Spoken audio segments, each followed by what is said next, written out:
So this is Professor Dr. Rıza Cenk Çelebi from Istanbul, Turkey, Liv Hospital, Topkapi branch.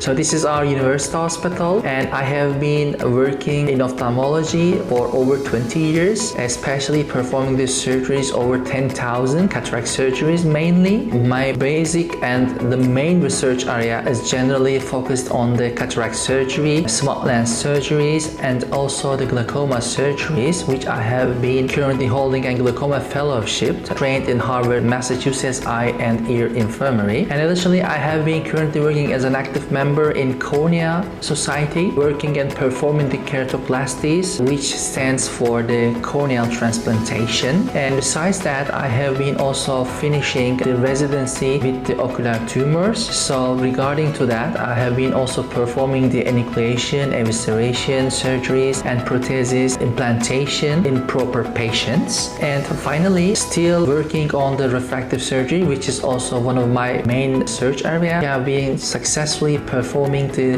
no-touch laser surgery and the Femto Lasik surgery, and also the Smile surgeries, Smile Pro surgeries successfully in our Topkapi branch. So we wish you a pleasant day and hope to see you in Turkey, in Istanbul. Thank you.